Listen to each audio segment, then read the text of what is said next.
Abra sua Bíblia comigo, nós vamos ler lá no final, na primeira epístola ou primeira carta do apóstolo Pedro. Bem lá no final da Bíblia, você vai encontrar a primeira epístola de Pedro. A igreja dispersa na época, no capítulo 2, nós vamos ler os versículos 9 e 10.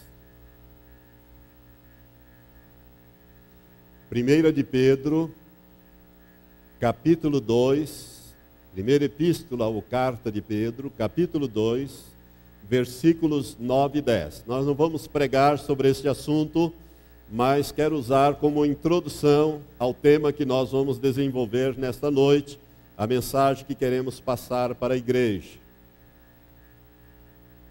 Diz assim a palavra do Senhor: mas vós sois a geração eleita, o sacerdócio real, a nação santa, o povo adquirido, para que anuncieis as grandezas daquele que vos chamou das trevas para a sua maravilhosa luz. Vós que outrora nem éreis povo, e agora sois povo de Deus. Vós que não tinhais alcançado misericórdia, e agora a tendes alcançado. Que Deus abençoe essa leitura ao teu coração. Vamos fazê-la de uma maneira mais pessoal. Repita depois de mim. Diga assim: mas nós somos a geração eleita, o sacerdócio real, a nação santa, o povo adquirido, para anunciarmos as grandezas daquele que nos chamou das trevas para a sua maravilhosa luz. Nós que outrora nem éramos povo, mas agora somos o povo de Deus. Nós que não tínhamos alcançado misericórdia, mas agora a temos alcançado. Amém. Pai, eu quero te pedir que o Senhor abra os ouvidos espirituais dos que aqui estão para ouvir esta palavra e entendê-la, Senhor. E, ó Pai, praticar a tua palavra, porque é através, ó Pai, do entendimento da tua palavra, da revelação do teu querer, da tua vontade, através da tua palavra e da prática do cotidiano, que nós somos aperfeiçoados, que nós somos santificados, que nós somos preparados para estarmos para sempre com o Senhor. Abençoa também os que ouvirão através destas gravações. Nós te pedimos isto em nome de Jesus. Amém. Irmãos, eu gostaria de falar hoje sobre a disciplina do cristão, a disciplina do crente. Como é que Deus trata? Como é que Deus nos trata? Se nós olharmos para um texto muito parecido com esse, se você quiser deixar o seu dedo marcando, vá no segundo livro da Bíblia, livro de Êxodo, no capítulo 19, pouco antes de Deus dar os 10 mandamentos, a lei, no capítulo 19, nós temos essa narrativa muito interessante, porque ela é muito parecida com o texto que nós acabamos de ler. Diz assim no capítulo 19 de Êxodo: no terceiro mês, depois que os filhos de Israel haviam saído da terra do Egito, no mesmo dia, chegaram ao deserto do Sinai. Ou seja, 3 meses eles levaram até o monte Sinai. Tendo partido de Refidim, entraram no deserto de Sinai, onde se acamparam. Israel, pois, ali acampou-se em frente do monte. O monte aqui é o monte Sinai.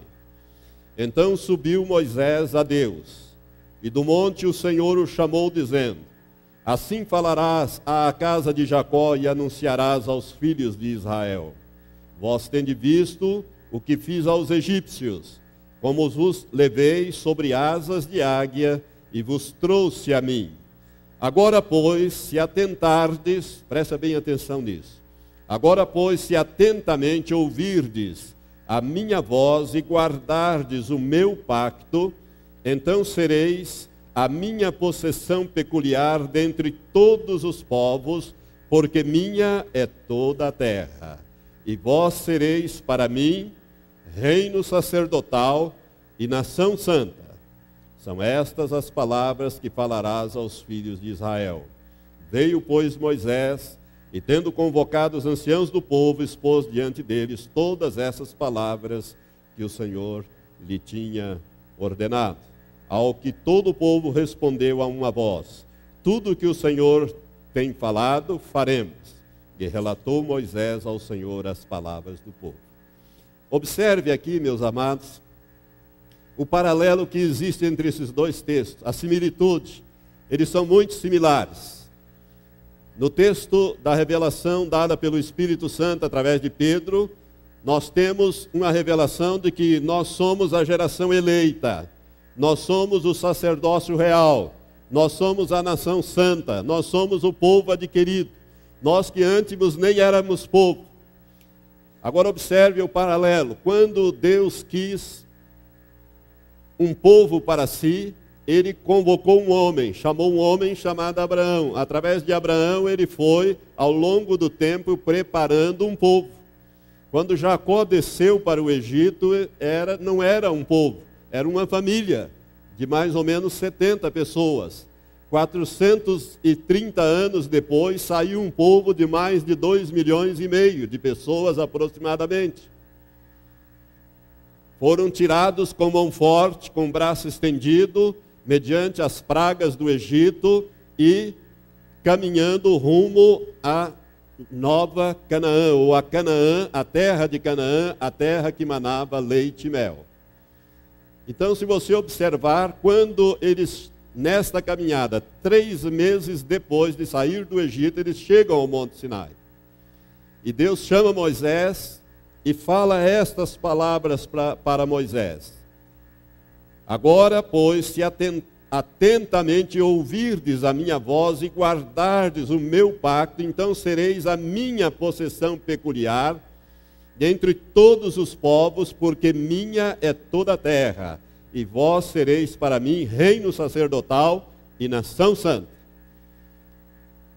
O que aconteceu com o povo de Israel? Irmãos, nós sabemos da história. Daqueles que saíram do Egito, nem mesmo a liderança conseguiu entrar na terra de Canaã. Moisés, Arão, ficaram porque, no momento de insensatez, feridos pelo rebanho, nervosos, não fizeram como Deus mandou fazer, não deram a glória que devia ser dada a Deus, e por causa disso não entraram na terra prometida. Somente Josué e Caleb entraram na terra prometida. E aqueles de 20 anos para baixo, que Deus considerou-os inocentes daquela rebelião. No mais, todos morreram. Ninguém entrou na terra prometida, a não ser esses que nós mencionamos. Veja bem, Israel é o povo escolhido. E eu quero dizer para você que até hoje o povo de Israel é um povo separado por Deus. Ele continua sendo a nação eleita, o povo escolhido. Deus não se arrepende daquilo que ele faz. Deus não erra. Presta bem atenção nisso. Não há erro em Deus. Ele escolheu aquele pequenino povo, ou aquela nação, entre todas as nações da terra. Por isso Israel é um povo diferente. É diferente em tudo, na discriminação. Se você não sabe, o povo mais discriminado na face da terra é o povo judeu. O povo mais perseguido na face da terra é o povo judeu. Todas as nações são contra os judeus. Se você não sabe, eu quero te dizer que cerca de, eu não estou me lembrando bem do dado, se é 1/3 ou a metade das resoluções aprovadas até hoje na ONU são condenando Israel. E nenhuma delas condena o terrorismo árabe. Nenhuma. Israel entrou nessa guerra agora, nessa invasão de Gaza, depois de sofrer 6.000 ataques com foguete Katyusha. Foram lançados contra Israel 6.000 foguetes. Só então que Israel reagiu, e reagiu forte. E o resultado, que o mundo inteiro ficou contra Israel. E exigiram que Israel parasse e não acabasse com os terroristas, como era plano deles. E os túneis já estão sendo reconstruídos, conforme a televisão tem mostrado. Israel, irmãos, é o único país que não tem assento em nenhuma comissão da ONU. Todos os países, os mais sanguinolentos, como Cuba e outros, têm assento, têm voz e têm assento em todas as várias comissões da ONU, menos Israel. É o país mais discriminado do mundo, porque é uma nação separada, um povo diferente. Deus os escolheu. E o mundo odeia Deus e odeia aqueles que são dele. Agora, por que Israel não foi aniquilado? Porque Deus não permite, mas ao mesmo tempo Deus trata duramente com Israel. A história de Israel, irmãos, é a história da igreja, se você quer. Porque nós somos, eu estou traçando aqui um paralelo. Quero que você vá pegando as coisas. Se você olhar para o livro de Juízes, você vai ver que a história de Israel é assim. Deus abençoa, o povo entra na bênção, daí relaxa, começa a relaxar a vida, né? Passa a adorar outros deuses, fazer coisas que Deus não queria. Deus manda o castigo, levanta o inimigo vem e oprime, o inimigo vem e escraviza, o povo se arrepende, clama, chora, Deus levanta um libertador, dá a libertação, a coisa volta na bênção novamente, daí um pouco cai outra vez, é um levanta e cai, levanta, cai, levanta. É mais ou menos como a vida de muitos crentes. E a vida da igreja de um modo geral. É mais ou menos assim. Por que isso? Porque falta obediência. Não obedece. Porque se obedecesse, o capítulo 28 de Deuteronômio tem as bênçãos e as maldições. Os primeiros 14 ou 15 versículos são das bênçãos. Mas depois vem as maldições. Se você olhar ali, se você tiver a paciência de ler todos aqueles versículos, você vai ver que a maldição ocorre na história do povo de Israel, sempre ocorreu e está ocorrendo até nos dias de hoje. Irmãos, no ano 70, Jerusalém foi destruída, os judeus feitos cativos e os que fugiram se espalharam pelo mundo inteiro até 1948. Eles viveram 1878 anos sem pátria, sem território, sem governo, sem bandeira. A única coisa que os unia era a língua e a religião. E Deus os preservou e os trouxe de volta, estabeleceu lá, e desde então eles têm enfrentado uma guerra atrás da outra, uma guerra atrás da outra. Eles não têm paz. Porque também rejeitaram o príncipe da paz. Disseram a Pilatos: crucifica-o. Por isso que Jesus chorou sobre Jerusalém. Quando ele chegou ali montado naquele jumentinho, na semana da sua prisão, ele olhou para Jerusalém e disse: se tu soubesses ao menos neste dia o que te poderia trazer a paz. Mas isso está agora encoberto aos teus olhos. 5 dias depois ele foi morto. E desde então Deus fez parar a história profética dos judeus e abriu um parêntese que até então era um mistério. E esse parêntese é o período da graça, da formação da igreja, um novo povo, uma nova nação. Vós sois a geração eleita, o sacerdócio real, a nação santa, o povo adquirido. Nós não éramos nem povo, agora somos o povo do Senhor. Mas nós não substituímos Israel. As bênçãos e punições que Deus prometeu a Israel, Ele está cumprindo na vida, tanto as bênçãos como as punições. Nós somos uma nação sacerdotal, uma nação diferente. Nós somos fruto da graça. Mas a graça está terminando. Então logo a graça termina, a igreja será levada e Deus volta a tratar aquela última semana de anos proféticos. que ficaram para trás da profecia de Daniel 9, a partir do versículo 20, que é um outro assunto que não vou entrar aqui. Mas, irmãos, o que eu quero dizer para você é que nós somos um povo especial, um povo escolhido, um povo separado, e nós não devemos tomar a forma deste mundo em nada.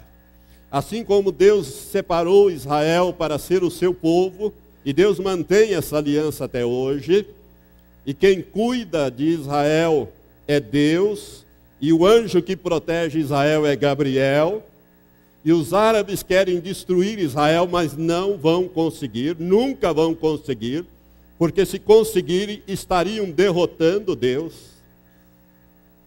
E Deus jamais será derrotado. Eles nem conhecem Miguel, eles nem sabem o poder que tem este anjo, que na verdade é um arcanjo, cujo nome significa aquele que é como Deus é. Esse é o significado principal do nome de Miguel. É o anjo da presença de Jeová.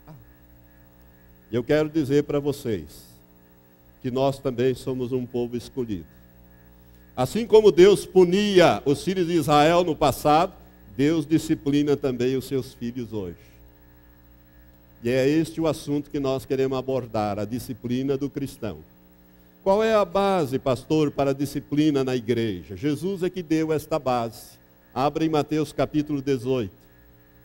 Jesus, ao tocar neste assunto, ele ensinando os seus discípulos, no capítulo 18, Jesus fala aqui de algo muito interessante, sobre como tratar o pecado. Não obstante, a relação aqui seja de um cristão com outro cristão. Diz assim, versículo 15. Ora, se teu irmão pecar, algumas versões diz pecar contra ti, vai e repreende-o entre ti e ele só. Se te ouvir, terás ganho o teu irmão. Então a regra aqui é, se o teu irmão pecar contra você, ao invés de você ficar falando para o A, para o B, para o C, e gerando toda essa dificuldade, você não faça isso. Você vai e fale com ele, olha, fulano, você me ofendeu, você me difamou, você me deu um prejuízo, você fez isso, você fez aquilo. Se ele te ouvir, isto é, se ele reconhecer, pedir perdão, conserta ali, perdoa, está liquidado o assunto. Agora Jesus continua, mas se não te ouvir, se não aceitar aquilo que você levou, leva ainda contigo 1 ou 2, para que pela boca de 2 ou 3 testemunhas toda a palavra seja confirmada. Quem sabe, 2 ou 3 pessoas junto com você que ouviram, souberam, talvez ele venha a ser convencido e venha a aceitar a tua argumentação e resolver aquele problema. Mas pode ser que isso não ocorra. Versículo 17. Se recusar a ouvi-los, dize-o à igreja. E se também recusar a ouvir a igreja, qual como gentio e publicano. Em verdade vos digo, tudo quanto ligardes na terra será ligado no céu, e tudo quanto desligardes na terra será desligado no céu. Irmãos, aqui está a maneira como deve ser feita a disciplina da igreja, começando nos relacionamentos pessoais, mas pode ser trazido para a igreja, a fim de que a igreja possa resolver aquele problema, a fim de que o corpo de Cristo não ande em desarmonia. Agora, por que e como Deus trata o pecado na vida do cristão? Primeiro vamos ver o porquê, e depois vamos ver o como. Hebreus 12 nos fala do porquê. Por que que Deus trata com o pecado na vida do crente? Abra sua Bíblia em Hebreus, capítulo 12. Sabemos que Jesus disse que precisa de disciplina. E que se não ouvir a igreja, ele deve ser cortado do rol, ele deve ser considerado como um estrangeiro, um publicano, uma pessoa, né, que na linguagem das pessoas que estavam ouvindo Jesus era muito clara. Os judeus tinham os publicanos como pessoas assim desprezíveis, pessoas que com quem eles não queriam ter nenhum relacionamento. Agora vamos ver o porquê que Deus disciplina os cristãos, os crentes. Capítulo 12 de Hebreus, a partir do versículo 4, a palavra nos diz assim: ainda não resististe até o sangue combatendo contra o pecado. Ou seja, o pecado, irmãos, precisa ser combatido diariamente até o sangue. Porque é o pecado que nos derruba, é o pecado que nos afasta de Deus. Ainda não resististe até o sangue combatendo com o pecado, contra o pecado, e já vos esqueceste da exortação que vos admoesta como a filhos, dizendo: filho meu, não despreza a correção do Senhor, nem te desanime quando por ele és repreendido. Pois o Senhor corrige ao que ama e açoita todo o que recebe por filho. É para a disciplina que sofreis. Deus vos trata como a filhos. Pois qual é o filho a quem o pai não corrija? Mas se estáis sem disciplina, da qual todos se têm tornado participantes, então, sois então bastardos e não filhos. Além disso, tivemos os nossos pais segundo a carne para nos corrigirem e os olharmos com respeito. Não nos sujeitaremos muito mais ao Pai dos Espíritos, isto é, a Deus, e viveremos? Pois aqueles, isto é, os pais segundo a carne, por pouco tempo nos corrigiam, como bem lhes parecia. Mas este, o Pai dos Espíritos, Deus, para nosso proveito, para sermos participantes da sua santidade. Aqui está o porquê que Deus nos corrige, porquê que Deus nos disciplina.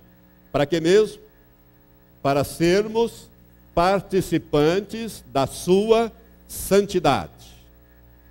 É para este propósito que somos corrigidos. E o versículo 11 encerra dizendo: na verdade, nenhuma correção parece no momento ser motivo de gozo, porém de tristeza, mas depois produz um fruto pacífico de justiça nos que por ela têm sido exercitados. Então, irmãos, o propósito de Deus para a disciplina do crente é para que o crente participe da santidade de Deus.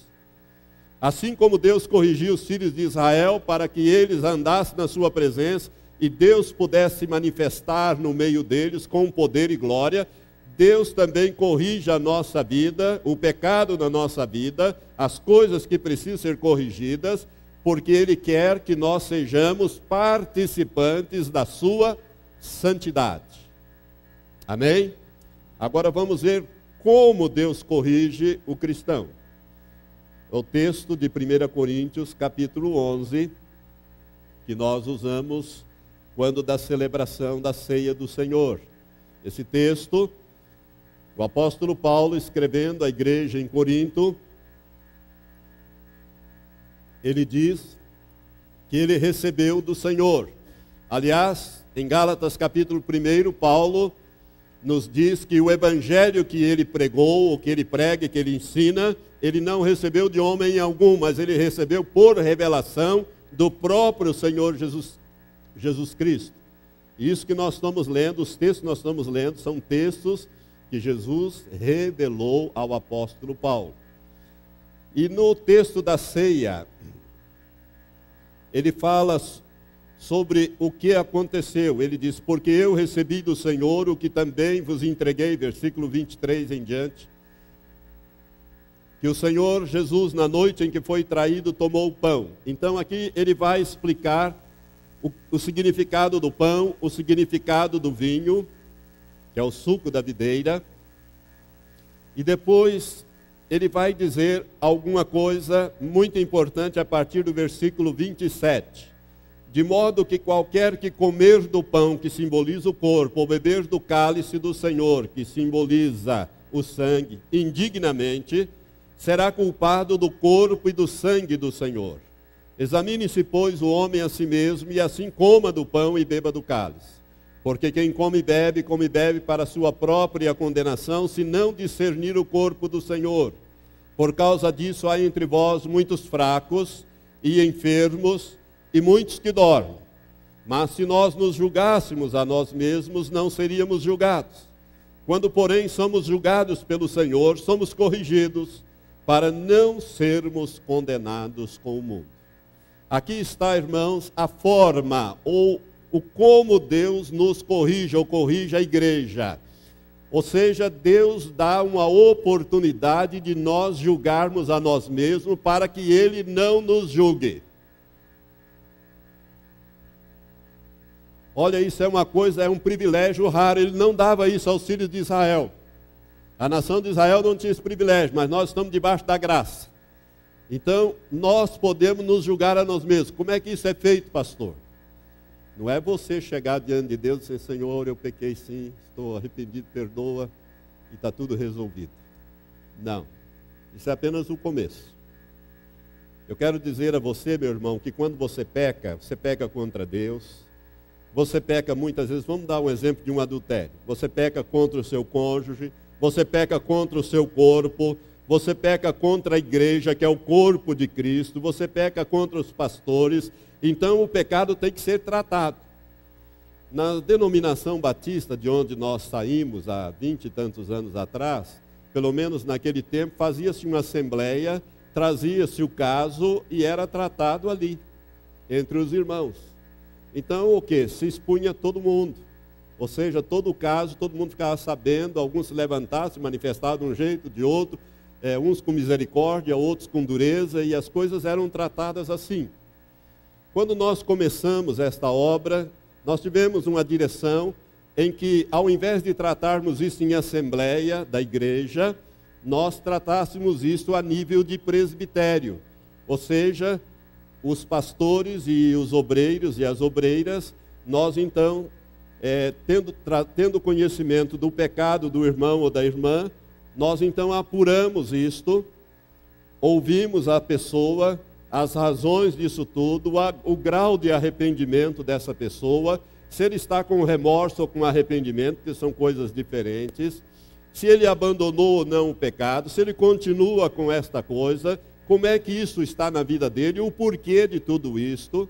Enfim, há uma apuração, e aí então, através do presbitério, que aprecia todos os fatos, ouvindo os interessados, estabelece-se uma penalidade, ou seja, um julgamento. Deus dá esta oportunidade para nós fazermos isto. É como se nós mesmos tratássemos a ferida e não entregássemos o braço para que o outro tratasse. Porque no outro, quando vai tratar, ele trata com toda, o jeito dele. Mas nós, quando vamos tratar, nós tratamos com muito jeitinho, com muito carinho, procurando ferir o mínimo, mas temos que tratar. Senão não vale o tratamento. Então, irmãos, Deus dá esta oportunidade. E aí, então, nós aplicamos as penas. As penalidades previstas pelo Estatuto da Igreja, que é a advertência pessoal, que pode ser verbal ou escrita, ou a penalidade de suspensão da comunhão, isto é, da ceia do Senhor e de cargos que a pessoa tenha, por um período que vai de 6 meses a 1 ano, dependendo da gravidade, e também com acompanhamento pastoral para esta pessoa, um acompanhamento para ver se ela realmente está se recuperando e procurar ajudá-la a se recuperar.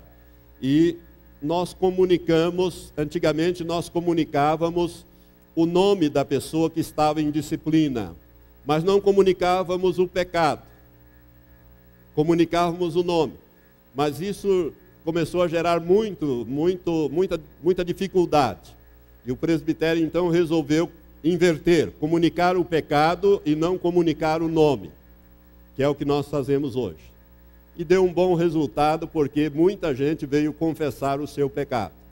Já que o seu nome não seria mais falado, veio confessar o seu pecado, e nós tivemos assim muitas disciplinas sendo aplicadas e estamos tendo. Isto é uma limpeza no corpo de Cristo, é uma maneira de julgar. Agora, se a pessoa não aceita, não há arrependimento, nós temos que aplicar então a penalidade máxima da igreja, que é o desligamento do rol de membros.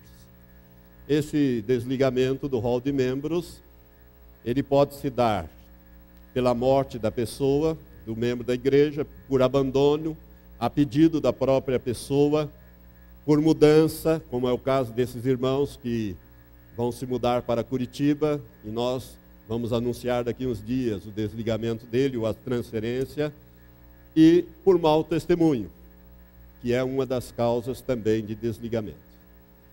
Agora, pode acontecer, irmãos, que quando nós vamos tratar daquele pecado, aquele irmão ou aquela irmã negue aquele fato. E aí ficamos com a palavra de um contra o outro e não temos condições de apurar mais nada. O que a igreja faz? O que o presbitério faz? Chama a pessoa e diz: olha, meu irmão ou minha irmã, a partir de agora nós vamos entregar o seu caso a Deus. Nós não temos condições de apurar. Deus vai tratar do caso. Agora saiba que Deus trata, e trata mesmo, e trata duramente. Porque a Bíblia diz que terrível coisa é cair nas mãos do Deus vivo.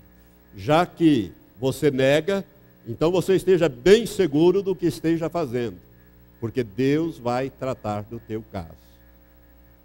E a Bíblia diz nesse texto que por causa disso há entre vós, ou seja, por não termos disciplina, por não haver disciplina lá na igreja de Corinto, havia muitos enfermos, havia muitos doentes, haviam pessoas que estavam, como diz aqui, fracas na fé, fracas fisicamente, enfermas na fé, enfermas fisicamente e até mortas na fé e mortas fisicamente.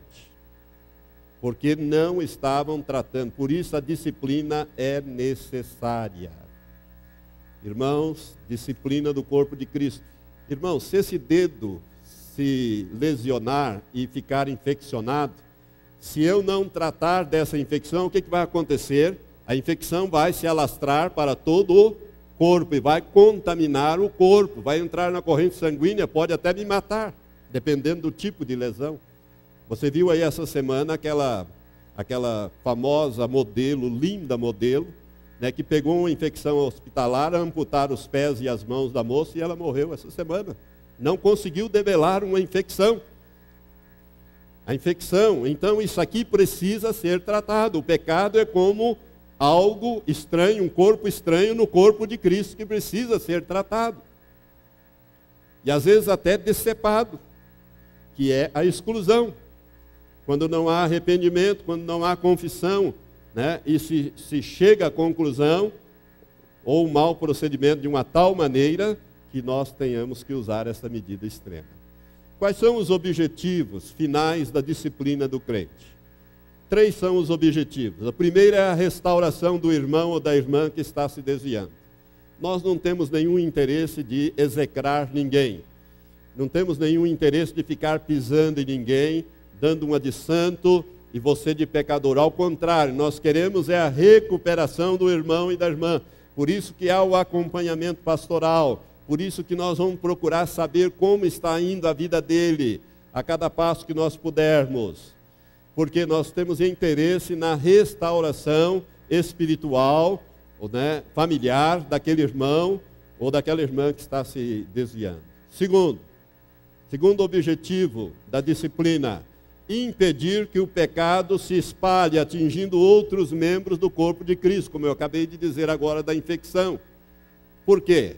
Porque o irmãozinho que é fraco olha para o outro e diz: não, esse aí bebe, esse daí faz isso, esse aí trapaceia, esse daí mente, esse daí, e não acontece nada com ele. Ora, se não acontece nada com ele, ele também é membro, eu também sou, então eu vou fazer a mesma coisa. Daqui um pouco nós temos várias situações de dificuldades. Então tem que impedir que o pecado se espalhe, como essa infecção que eu falei, né? Porque aí vai atingir o corpo de Cristo. Então a segunda razão, o objetivo da disciplina é, primeiro, a restauração, segundo, impedir que o pecado se espalhe, atingindo outros membros do corpo de Cristo. E em terceiro lugar, era para proteger a pureza da igreja e a honra de Cristo. Pastor, tem isso também? Tem. Vamos ler o que Jesus falou sobre este assunto em Mateus capítulo 5. Mateus capítulo 5. Jesus falou algo aqui muito importante, irmãos, no Sermão da Montanha ou no Sermão do Monte. Mateus 5, 13 a 16.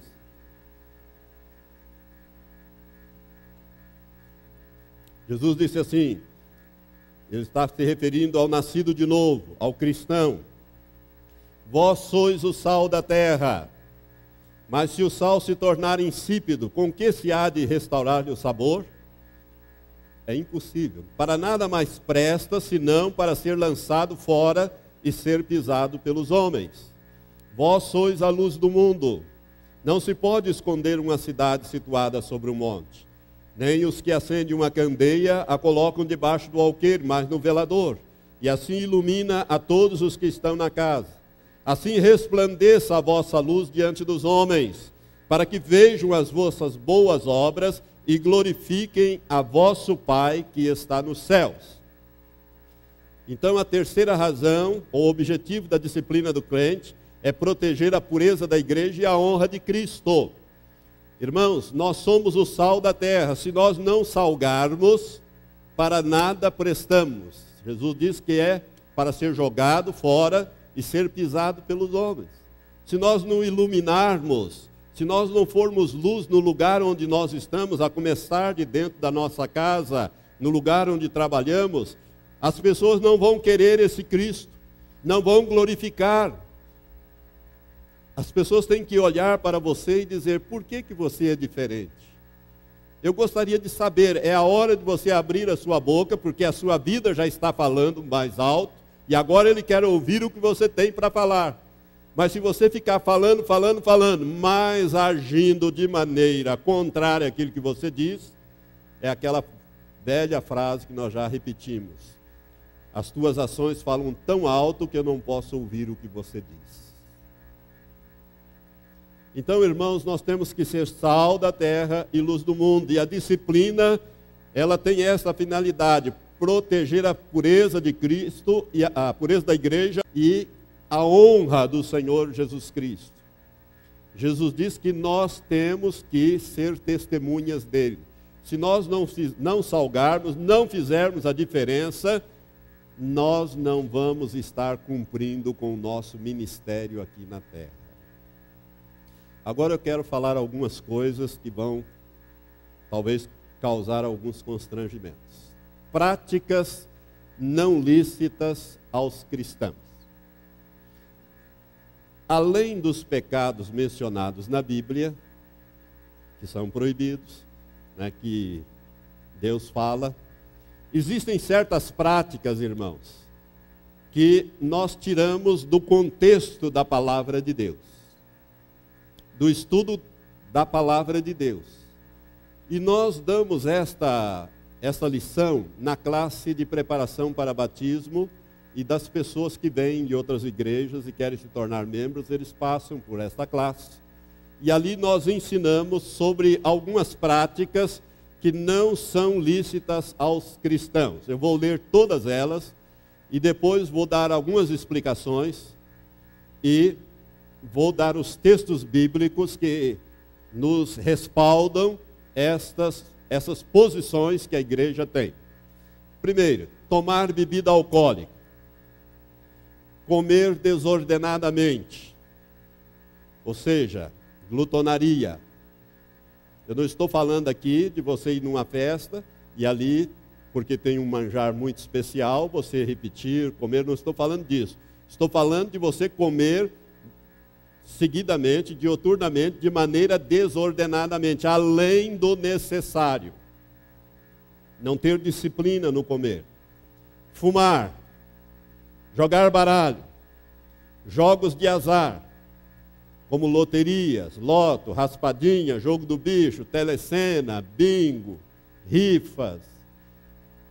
Frequentar ambientes tais como bailes, boates, carnaval, restaurantes, dançantes, motéis, para praticar o que não deve lá, com pessoas que não são seu cônjuge, cinema, etc. Ouvir música rock, ou qualquer música que contrarie os princípios da palavra de Deus. Mentir, comprar e não pagar, trapacear nos negócios, ou qualquer tipo de desonestidade. Eu disse que ia ler e depois fazer um breve comentário. Tomar bebida alcoólica. Pastor, mas a Bíblia diz que o pastor é que não pode tomar vinho, o diácono pode tomar pouco vinho. E que Jesus bebia vinho.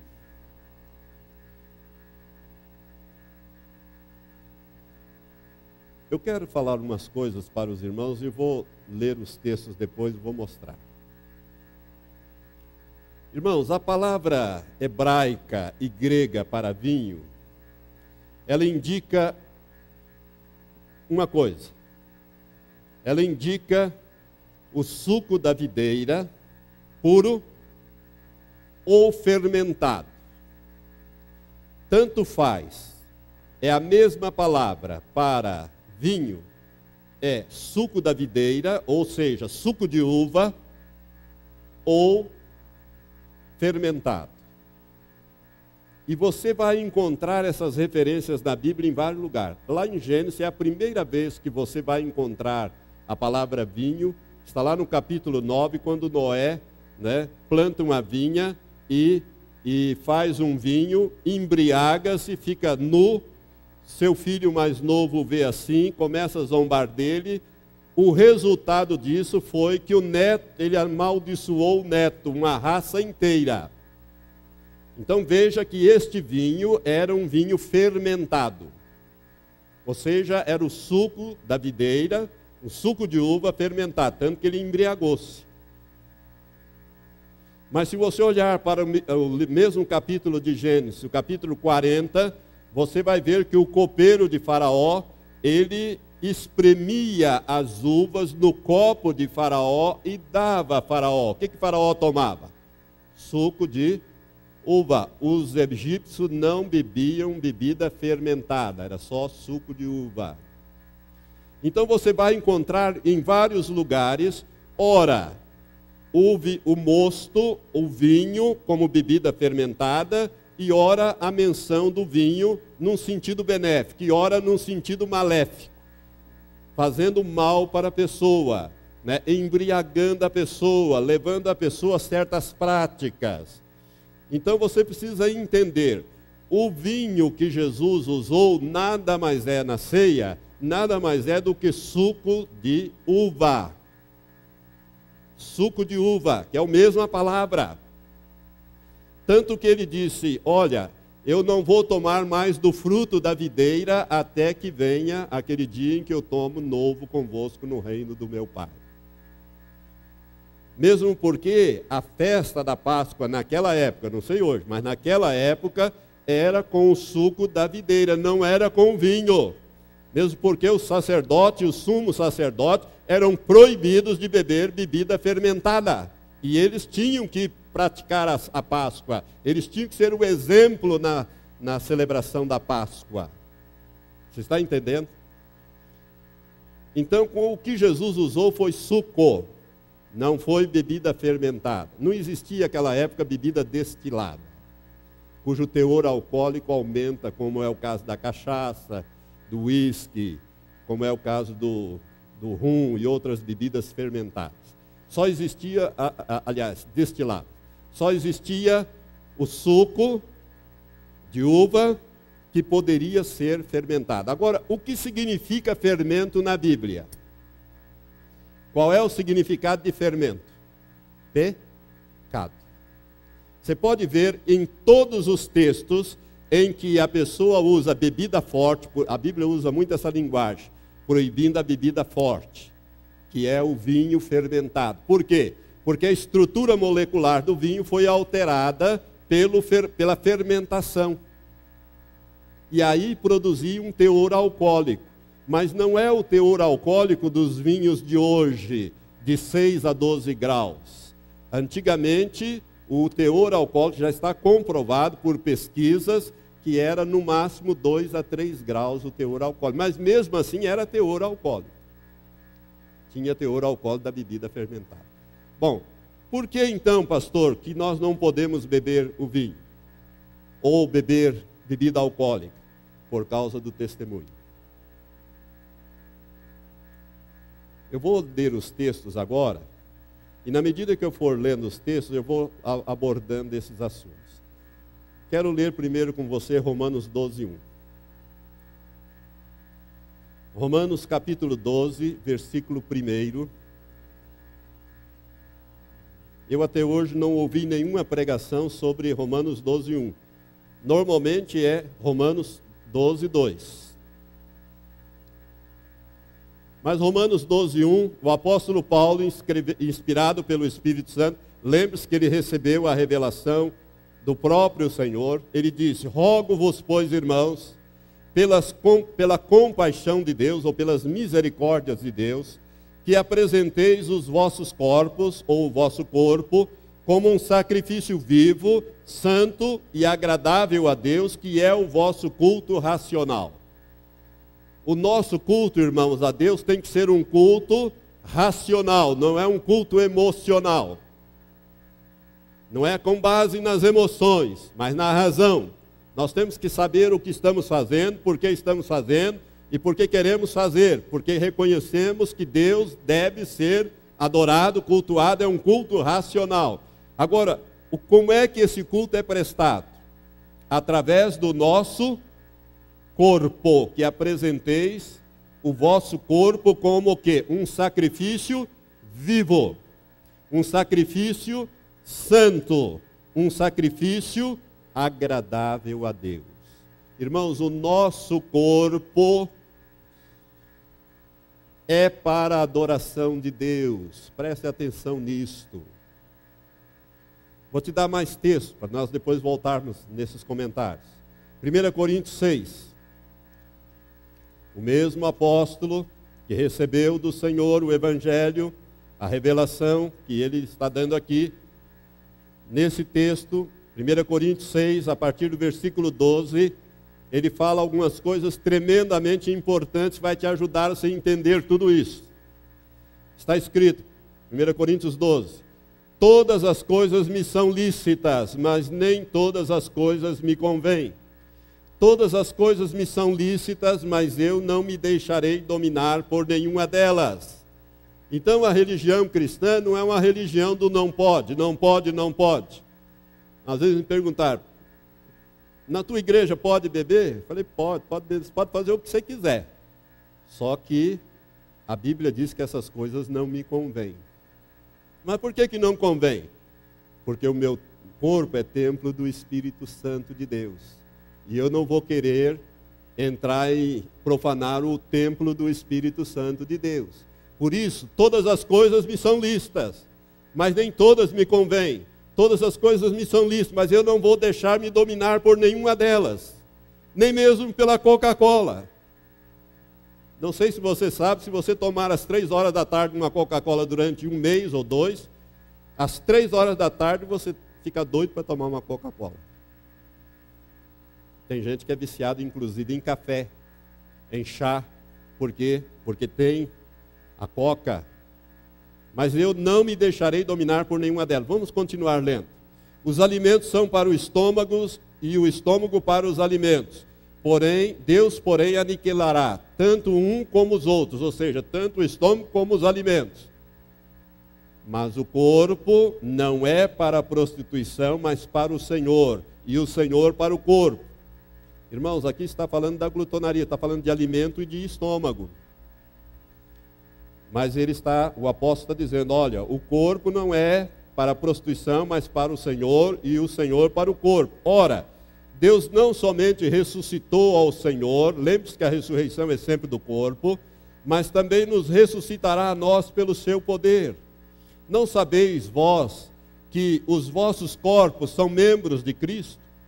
Tomarei, pois, os membros de Cristo e os farei membros de uma meretriz? De modo nenhum. Ou não sabeis que o que se une a uma meretriz faça um corpo com ela? Porque como foi escrito, como foi dito, os dois serão uma só carne. Mas o que se une ao Senhor é um só espírito com Ele. Fugi da prostituição, ou seja, dos pecados sexuais. Qualquer outro pecado que o homem comete é fora do corpo, mas o que se prostitui ou peca sexualmente, peca contra o seu próprio corpo. Ou não sabeis que o vosso corpo é santuário do Espírito Santo, que habita em vós, o qual possuís da parte de Deus, e que não sois de vós mesmos? Porque fostes comprado por preço, glorificai, pois, a Deus no vosso corpo. Irmãos, quando eu enfio um cigarro na boca e fumo, eu estou fazendo o quê? Profanando o templo do Espírito Santo. Será que o Espírito Santo vai se agradar com isso? Será que ele vai aproveitar aquela tragadinha para fumar? Os demônios, sim, você sabia que os demônios usam o corpo dos médiuns, dos pais e mães de santo para se saciar? Uma vez um irmão me procurou, ele ainda não era membro da igreja, ele disse: pastor, eu fui num centro espírita aí e tal, e o homem bebeu 2 litros de cachaça. Eu acho que não era cachaça não, eu acho que aquilo era água, só para encenar. Porque depois que o espírito saiu dele, ele andava numa linha reta, sem cambalear. Eu falei: a cachaça sim. O demônio é que se satisfaz através daquele álcool. O álcool bate no estômago, vai direto para a corrente sanguínea. O demônio se satisfaz. Por que eles usam aqueles charutos? Aquelas coisas. Satisfação dos demônios. Irmãos, nós não podemos ingerir nada no nosso corpo que vá profanar a morada do Espírito Santo. Nem mesmo o excesso de alimento. É aí que entra a glutonaria. Ou a falta, porque tem gente também que não come, é gente enjoada, não come isso, não come aquilo, não come aquilo outro. E sofre até de anorexia. Esses dias eu orei por uma moça que tem esse problema aqui. E eu me lembro do testemunho do pastor Paulo Canuto, quando ele quase morreu com uma hemorragia violenta. Ele deu esse testemunho aqui na igreja, numa sexta-feira à noite, eu tenho gravado. E foi levado para o hospital, vomitando sangue, e os médicos ficaram desesperados, a pressão dele baixou a 2/3, os médicos disseram: está morto, não achava mais veia para fazer transfusão de sangue, todo o sangue que entrava ele expelia para fora, a ponto deles terem aberto ele, para conseguir pegar uma veia, abrir o tórax dele, para conseguir pegar uma artéria aqui mais em cima, não sei como que fizeram isso, e num dado momento ele saiu para fora do corpo, e ficou a uns 2 ou 3 metros de altura, vendo aquela situação. Naquele momento Jesus apareceu a ele, do lado dele, e disse para ele: Paulo, olha bem para esse quadro, você é o único culpado dessas coisas. Você é um homem enjoado, você não come isso, não come aquilo, não come aquilo outro, você não tem disciplina para comer, não come na hora certa. As coisas que eu criei, você não come legumes, não come verdura, não come isso, não come... Jesus começou a descer o pau, né? Desceu o sarrafo, como se costuma dizer, em cima do pastor Paulo, e disse: você é o único responsável e culpado por essa situação. E tem mais: eu não vou te curar. Pastor Paulo, irmãos, quem conhece o pastor Paulo Canuto sabe que ele foi um homem, né, que tem uma intimidade muito grande. É um homem que tem uma grande intimidade com Deus. Mas Jesus disse para ele: eu não vou te curar, eu vou te entregar nas mãos dos médicos. Como dizendo, se eles te curarem, bem, se eles não te curarem, você morre. Mas antes disso, Jesus disse uma coisa muito importante para ele. Ele disse assim: muitos servos meus, para quem eu tinha grandes planos e projetos, eu não pude realizá-los, porque eles não cuidaram do corpo como você não cuidou do seu. É verdade isso, irmãos. Nós somos responsáveis. Irmãos, em 93 eu estava em Curitiba e tive um arrebatamento. E nesse arrebatamento eu fui levado a Jerusalém. E eu vi o Senhor, e o Senhor me disse com uma voz doce, tremenda. Ele disse: Valtenir, o teu corpo me pertence, porque eu paguei por ele. Amados, o nosso corpo pertence ao Senhor. Está escrito aqui: ou não sabeis que o vosso corpo é santuário do Espírito Santo que habita em vós, o qual possuís da parte de Deus, e que não sois de vós mesmos. Então nós não podemos fazer qualquer coisa com o nosso corpo, não. Enchê-lo de mosto, de bebida alcoólica, de fumo, de prostituição, né? Enfim, fazermos essas coisas, como muita gente pensa que pode, mas não pode não. Porque isso, irmãos, resulta também num mau testemunho de cristãos. E quando há um mau testemunho, a igreja tem que agir. disciplinarmente. Me lembro também de um testemunho que eu vi de alguém que se converteu, mas que antes de se converter se entregou a Satanás, e uma das coisas que os demônios exigiram era que ele fosse no cemitério e profanasse um cadáver para comer as vísceras desse cadáver.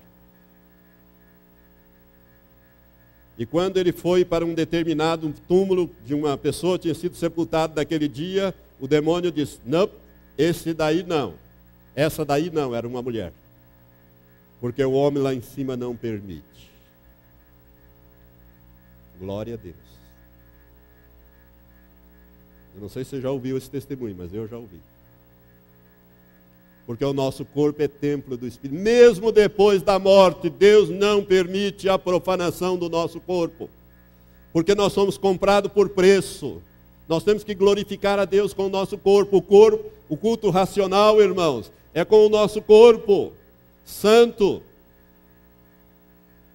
Por isso nós não podemos intoxicar o nosso corpo com coisa alguma, seja com alimento, seja com bebida, seja com prostituição, seja lá com o que for.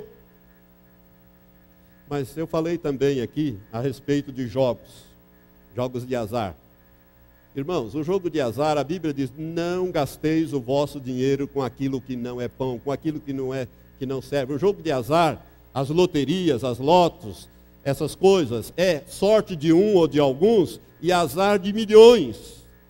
É dinheiro amaldiçoado. Quantas mães de família amaldiçoam esse dinheiro porque o pai, viciado em jogatina, em baralho e essas coisas, vai e gasta aquele dinheiro e deixa de comprar o leite para as crianças, o pão, e aquele dinheiro é amaldiçoado. Veja o resultado desses que ganham essas coisas aí, se eles são felizes ou se eles têm perdido a vida e tem sido uma desgraça na vida deles. A televisão tem mostrado isso.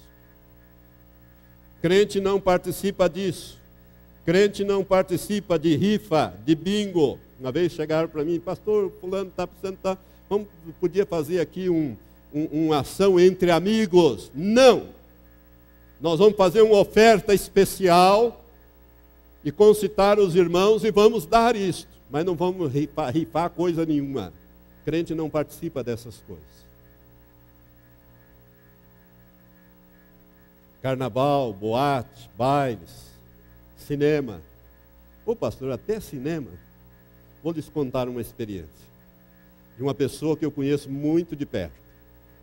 E é 100% garantido isso que eu vou lhe dizer. Lá em Londrina, ela estava dentro do cinema assistindo um filme. De repente, o Senhor deu uma visão a ela. Ela viu o anjo de guarda dela, ao lado dela, mas virado de costa para a tela. Ela via o filme. O anjo guardava ela ali, mas virado de costa para a tela. Ela saiu imediatamente do cinema e nunca mais voltou. Isso é verdadeiro, irmãos. Não porei coisa má diante dos meus olhos, diz o salmista. Eu estou falando de coisas práticas, música rock. Eu quero dizer para você, irmãos, que pessoas que estiveram no satanismo é muito mais do que espiritismo. Satanismo são pessoas adoradores conscientemente de Satanás. Pessoas que estiveram no satanismo disseram, escreveram, eu tenho isso por escrito, e existe em vários lugares essa mesma afirmação, que o rock é um ritmo criado pelo próprio Lúcifer. É por isso que a pessoa ouve rock numa certa altura e o adolescente ele fica totalmente excitado, ele fica totalmente desequilibrado. O rock é um ritmo satânico. E essas pessoas que participavam, elas participavam das gravações das grandes estrelas do rock.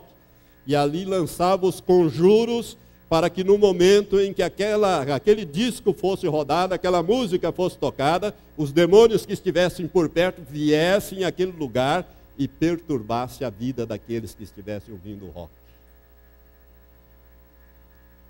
Crente não ouve essas músicas.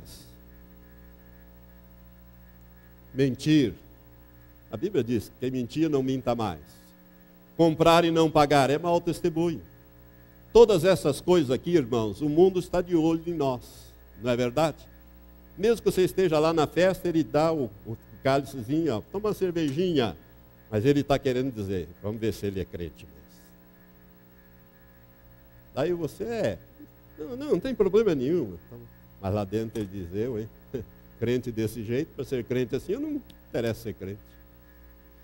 Jesus, irmãos, acerca do testemunho, ele falou uma coisa tremenda. Jesus disse assim, é impossível que não venha o escândalo, mas ai daquele por quem o escândalo vier.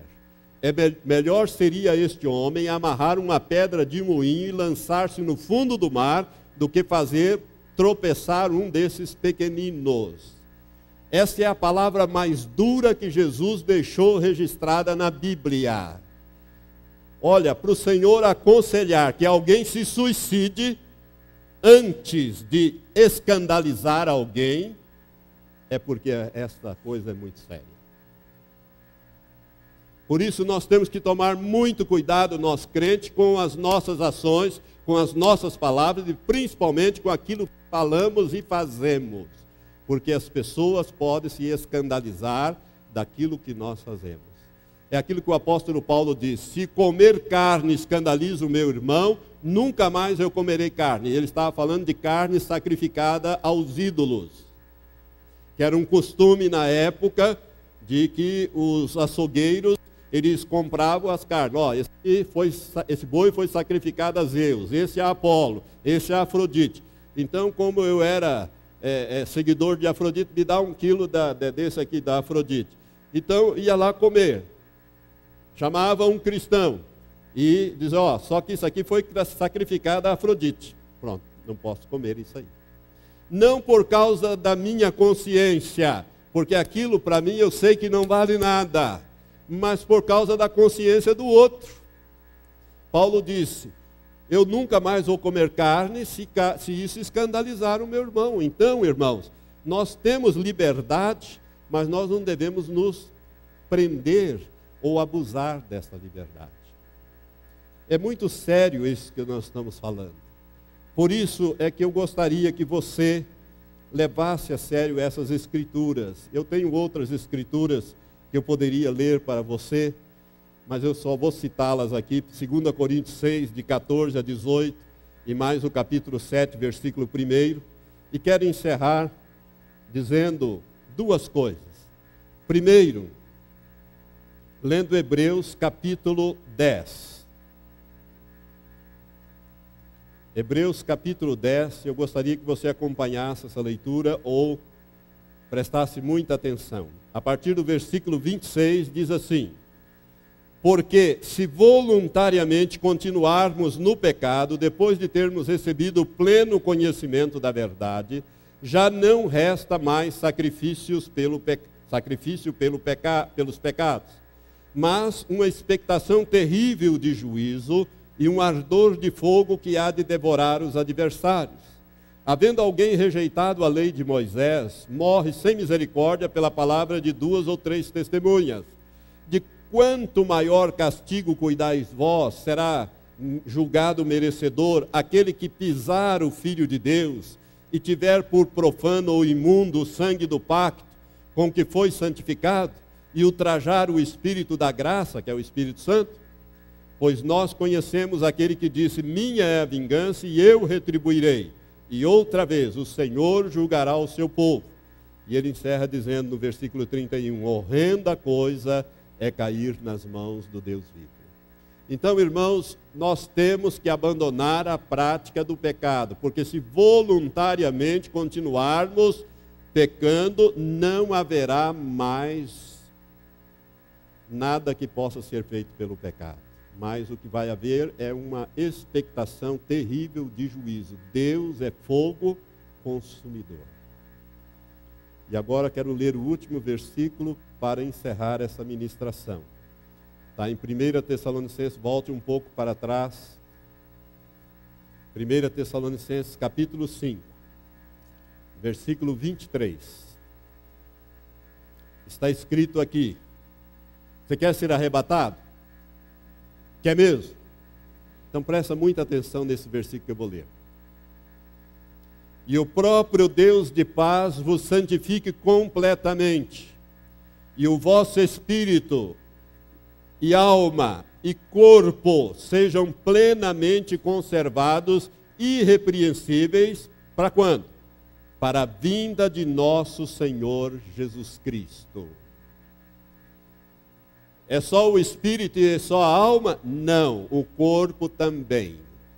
Espírito, alma e corpo irrepreensíveis para a vinda de nosso Senhor Jesus Cristo. O versículo seguinte diz: fiel é o que vos chama, e ele também o fará.